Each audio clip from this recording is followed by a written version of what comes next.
परिलोक और आजादी का जादुई दिन बहुत दूर बादलों के ऊपर एक चमकता दमकता परिलोक था। वहां रंग बिरंगी परियां रहती थीं, जिनके पंख इंद्रधनुष जैसे चमकते थे। परिलोक की सबसे छोटी और सबसे जिज्ञासु परी का नाम था पीहू। उसे नई नई बातें जानना बहुत पसंद था। एक दिन पीहू ने पृथ्वी की ओर देखा।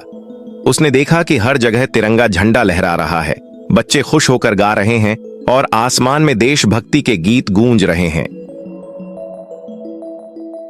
पीहू ने हैरान होकर पूछा, मां परी, आज धरती पर इतना उत्सव क्यों है? मां परी मुस्कुराई और बोली, आज धरती पर 26 जनवरी गणतंत्र दिवस है। आज के ही दिन भारत ने अपना संविधान अपनाया था। पीहू की आंखें चमक उठीं। संविधान? वो क्या होता है? मां परी ने कहा, संविधान वो जादुई किताब है जो बताती है कि देश कैसे चलेगा, सबके अधिकार क्या होंगे और सब बराबर होंगे। यह सुनकर पीहू बहुत खुश हुई। उसने तय किया कि वह परिलोक में भी 26 जनवरी मनाएगी। अगले दिन परिलोक में बड़ा उत्सव रखा गया। परियों ने मिलकर तिरंगे रंगों से आकाश सजाया। सफेद 26 जनवरी बादलों पर हरी और केसरिया रोशनी फैल गई। परिलोक का सबसे ऊंचा क्रिस्टल टॉवर तिरंगे की रोशनी से चमकने लगा।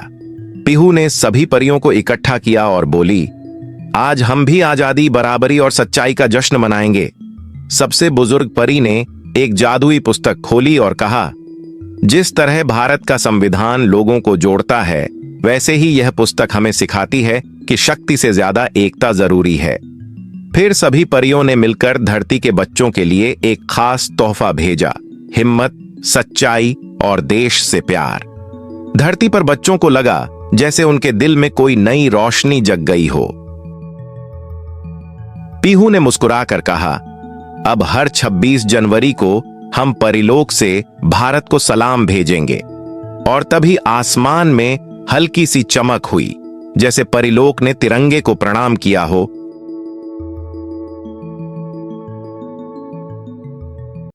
The Fairy of the Tricolor. Long ago, in a magical land hidden behind the clouds of India, there lived a tiny fairy named Tiranga. She was not an ordinary fairy. Her wings shimmered in saffron, white, and green, and a tiny blue wheel sparkled on her crown. Every year, on 26th January, Tiranga had a very important duty. She protected the Book of Values, a magical book created on the day India became a republic. This book held powerful words like justice, liberty, equality, and fraternity. As long as the book was safe, peace and happiness filled the land. But one year, something went wrong. On the night before 26th January, dark clouds covered the sky, and the Book of Values began to fade. The words inside it were losing their glow. "Oh no!" cried Tiranga. "If the book loses its light, people will forget the meaning of our republic." She flew down to Earth and reached a small village where children were practicing for the Republic Day parade. There she met a kind boy named Ruhan, who was carefully holding a paper flag. "Why do you love this flag so much?" Tiranga asked, appearing before him.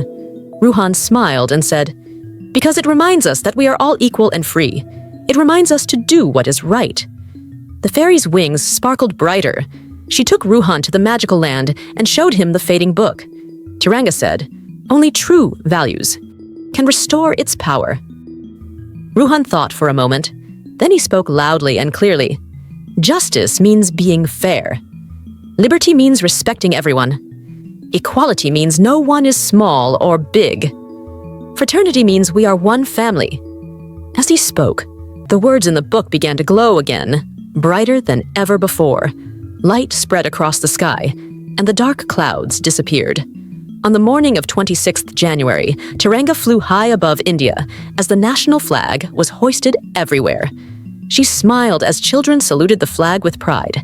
Before leaving, she whispered into the wind, "As long as even one child remembers these values, the Republic will always shine." And it is believed that every Republic Day, if you look closely at the sky, you might see 3 colored wings sparkling in the sunlight.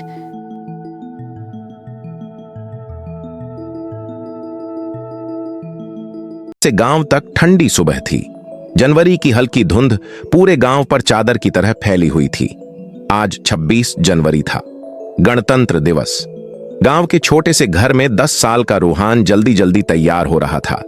उसके हाथ में तिरंगा था और आंखों में एक अलग ही चमक। दादाजी, आज स्कूल में परेड है, रूहान ने उत्साह से कहा। दादाजी मुस्कुराए। उनकी सफेद मूंछें और आंखों में छुपी यादें जैसे कुछ कहना चाहती हों। बेटा, क्या तुम जानते हो 26 जनवरी क्यों मनाते हैं? रूहान थोड़ा रुका, फिर बोला, क्योंकि उस दिन हमारा संविधान लागू हुआ था। दादाजी ने सिर हिलाया। हां, लेकिन इसके पीछे बलिदान, संघर्ष और सपने छुपे हैं। वे आंगन में बैठ गए और कहानी शुरू हुई। संविधान की कहानी। आज से कई साल पहले, दादाजी बोले, भारत आजाद तो हो गया था, लेकिन देश को चलाने के लिए नियम चाहिए थे। तब डॉक्टर भीमराव अंबेडकर और उनके साथियों ने दिन रात मेहनत कर संविधान लिखा। 26 जनवरी 1950 को भारत एक संपूर्ण गणराज्य बना। रूहान ध्यान से सुन रहा था। तो दादाजी, इसका मतलब हर भारतीय बराबर है? बिल्कुल, दादाजी की आवाज में गर्व था। चाहे अमीर हो या गरीब, सबको समान अधिकार मिले। यही संविधान की आत्मा है। स्कूल की परेड स्कूल में तिरंगा फहराया गया। राष्ट्रगान की आवाज हवा में गूंज उठी। जन गण मन। रूहान परेड में सबसे आगे चल रहा था। उसे लग रहा था जैसे वह सिर्फ झंडा नहीं, बल्कि देश की जिम्मेदारी थामे हुए है। कार्यक्रम के अंत में जब बच्चों से पूछा गया, देश के लिए तुम क्या करोगे? रूहान ने कहा, मैं एक अच्छा नागरिक बनूंगा, संविधान का सम्मान करूंगा और देश को आगे बढ़ाऊंगा। तालियों की गूंज ने पूरे मैदान को भर दिया। असली गणतंत्र दिवस। शाम को घर लौटकर रूहान ने तिरंगा दादाजी के हाथ में दिया। दादाजी, आज समझ आया कि 26 जनवरी सिर्फ छुट्टी नहीं है, यह जिम्मेदारी है। दादाजी की आंखें नम हो गईं। अगर हर बच्चा ऐसा सोचे तो भारत को कोई नहीं रोक सकता। आसमान में आतिशबाजी छूटी और तिरंगे के रंग पूरे गांव में फैल गए। गणतंत्र दिवस सिर्फ एक दिन नहीं, यह हर दिन देश के लिए सही काम करने का वादा है।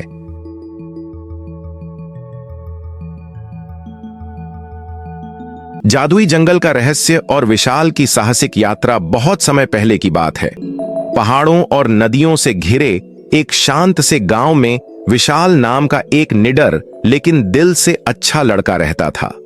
उसे रोमांचक जगहों पर जाना, पुराने नक्शे देखना और रहस्यमयी कहानियां सुनना बहुत पसंद था। गांव के लोग अक्सर एक जादुई जंगल की बात करते थे। कहते थे कि जो भी बिना डर के उस जंगल में गया, वह बदल कर लौटा, या लौटा ही नहीं। नीली रोशनी की पुकार। एक रात जब हवा अजीब सी सरसराहट कर रही थी, विशाल ने खिड़की से देखा। जंगल के बीचों बीच से नीली आग जैसी रोशनी आसमान की ओर उठ रही थी। अचानक उसके कानों में एक धीमी आवाज गूंजी, विशाल, हमें तुम्हारी जरूरत है। दिल जोर से धड़क रहा था, लेकिन डर से ज्यादा उत्सुकता थी।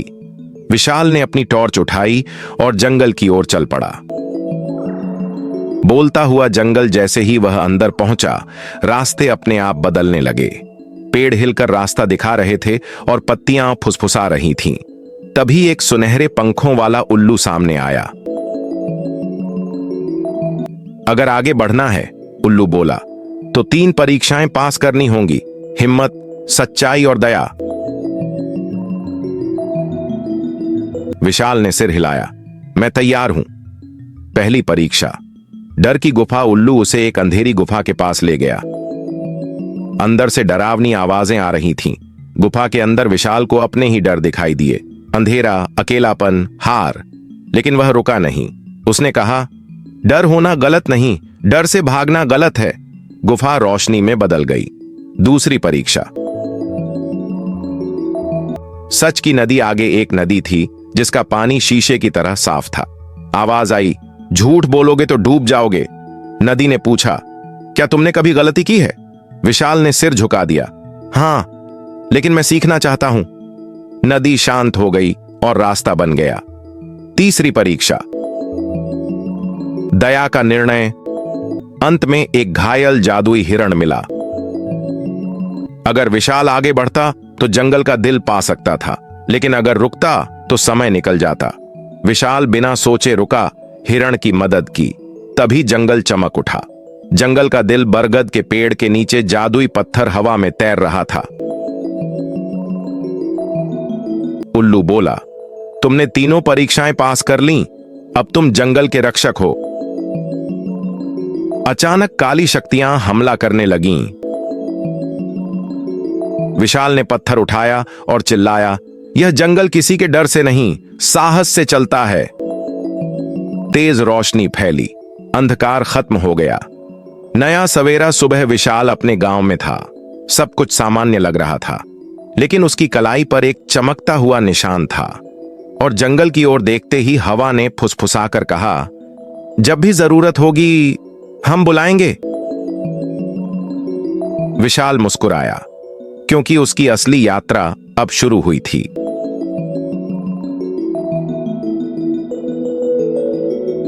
समय का द्वार और आरव की महायात्रा। पुराने शहर के एक कोने में आरव नाम का एक होशियार लेकिन अधीर लड़का रहता था। उसे हमेशा लगता था कि समय बहुत धीरे चलता है। काश मैं समय को कंट्रोल कर पाता, वह अक्सर कहा करता। उसके दादाजी एक रहस्यमयी इंसान थे। उनके कमरे में जाने की सख्त मनाही थी, लेकिन एक दिन दादाजी के जाने के बाद आरव उस कमरे में घुस गया। कमरे के बीचों बीच एक विशाल घड़ी रखी थी।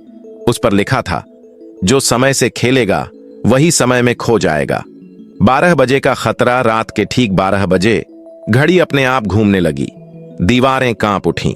अचानक जमीन फट गई और एक समय का द्वार खुल गया। आरव को संभलने का मौका भी नहीं मिला और वह अंदर खिंच गया।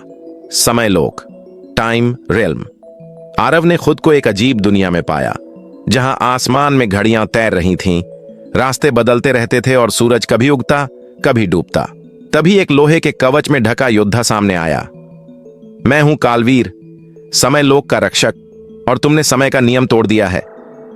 आरव एक बोला, मैं गलती से आ गया हूं, मुझे घर जाना है। कालवीर की आवाज भारी थी। घर तभी जाओगे जब 3 युगों को बचाओगे। पहला युग, टूटा हुआ अतीत। आरव को एक उजड़े हुए राज्य में भेजा गया। यह वही अतीत था जहां एक राजा ने डर के कारण गलत फैसला लिया था। आरव ने राजा को समझाया, डर से लिया गया फैसला भविष्य तोड़ देता है। राजा ने युद्ध रोका, अतीत जुड़ गया, लेकिन तभी समय के साए ने हमला कर दिया। आरव मुश्किल से बचा। दूसरा युग, फंसा हुआ वर्तमान। यहां लोग पत्थर की तरह जमे हुए थे। समय रुका हुआ था। आरव को एक समय चक्र मिला, लेकिन उसे चलाने के लिए अपनी सबसे प्रिय चीज छोड़नी थी। उसने अपनी घड़ी तोड़ दी। समय फिर चल पड़ा। तीसरा युग, अंधकारमय भविष्य। भविष्य में सब कुछ तबाह था। आसमान काला, शहर खंडहर। वहां आरव ने खुद को देखा, एक अकेला घमंडी इंसान। एक आवाज गूंजी, यही तुम्हारा भविष्य है। आरव चीखा, नहीं, मैं ऐसा नहीं बनूंगा। उसने समय के स्तंभ को तोड़ दिया। भविष्य बदल गया। अंतिम युद्ध, समय का शत्रु। तीनों युग जुड़ते ही एक भयानक प्राणी निकला, क्रोनॉक्स, समय को निगलने वाला। कालवीर घायल हो चुका था। आरव ने समय की शक्ति संभाली और बोला, समय मेरा मालिक नहीं, मेरा साथी है। भीषण युद्ध हुआ। आखिरकार क्रोनॉक्स नष्ट हो गया। वापसी और रहस्य। आरव अपने कमरे में था। घड़ी शांत थी, लेकिन उसकी हथेली पर रेत घड़ी का निशान चमक रहा था। दादाजी की आवाज गूंजी, अब तुम समय के चुने हुए हो। आरव मुस्कुराया, क्योंकि उसकी यात्रा अब शुरू हुई थी।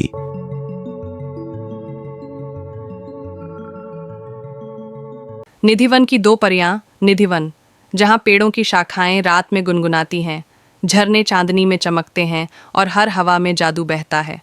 उसी निधिवन में रहती थीं 2 परियां, सायरा और तारा। सायरा बहुत शांत, दयालु और गंभीर थी। वह हर सुबह फूलों को संवारती, झरनों का पानी साफ करती और छोटे छोटे जानवरों की देखभाल करती थी।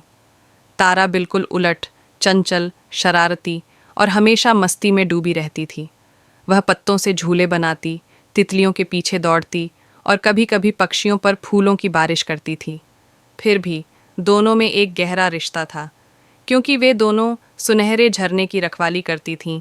वह झरना जिसकी एक बूंद किसी की भी 3 सच्ची इच्छाएं पूरी कर सकती थी। लेकिन एक शर्त थी, झरने का पानी स्वार्थी मन वालों के लिए जादूहीन था। निधिवन की शांति। हर शाम दोनों परियां झरने के पास बैठतीं और सूरज की अंतिम किरणों से सोने की चमक में नहाए पानी को निहारतीं। सायरा कहती, देखो तारा, अगर ये पानी गलत हाथों में चला गया तो पूरा निधिवन सूख जाएगा। तारा हंसकर जवाब देती, अरे दीदी, चिंता मत करो, मैं हूं ना, जो भी आएगा मैं पहले उसकी नाक पर जादू की चमक छिड़क दूंगी। सायरा मुस्कुरा देती। उसे तारा की नादानी प्यारी लगती थी।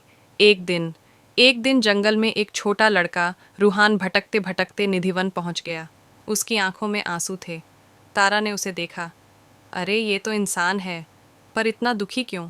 सायरा ने धीरे से कहा, चलो देखते हैं इसका मन क्या कहता है। रूहान ने झरने के सामने घुटनों के बल बैठकर कहा, हे जादुई परियों, मेरी माँ बीमार है, मैं बस यही चाहता हूँ कि वह फिर से मुस्कुरा सके। सायरा की आंखों में नमी आ गई। तारा ने फुसफुसाया, देखो दीदी, ये तो सच्ची इच्छा है। दोनों परियां झरने के ऊपर उड़ गईं और उनकी जादुई धूल सुनहरी लहर बनकर पानी में घुल गई। पानी ने झिलमिलाकर 3 बूंदें हवा में उछालीं, जो सीधे रूहान के हाथों में आ गिरीं। उसने बूंदें पी लीं और उसी पल उसकी माँ के पास एक हल्की रोशनी चमकी, बीमारी गायब हो गई। निधिवन की मुस्कान। रूहान ने परियों को धन्यवाद कहा और बोला, आप दोनों जैसी परियां हों तो धरती पर कोई दुखी नहीं रहेगा। सायरा मुस्कुरा दी, हम हर इच्छा पूरी नहीं कर सकते रूहान, लेकिन सच्चे दिल की इच्छा कभी अधूरी नहीं रहती। तारा ने खिलखिलाकर कहा, अब जाओ, अपनी माँ को कहो कि निधिवन की परियां भी मुस्कुराईं। रूहान चला गया, पर निधिवन में उसके आने के बाद एक नई चमक फैल गई। झरने का पानी और सुनहरा हो गया और जंगल पहले से ज़्यादा जीवंत दिखने लगा। कहानी का सार, सायरा और तारा अब भी निधिवन की रक्षा करती है। कभी तुम भी वहाँ जाओ, अगर तुम्हारा दिल सच्चा हो तो शायद तुम्हें भी सुनहरे झरने की एक बूंद मिल जाए।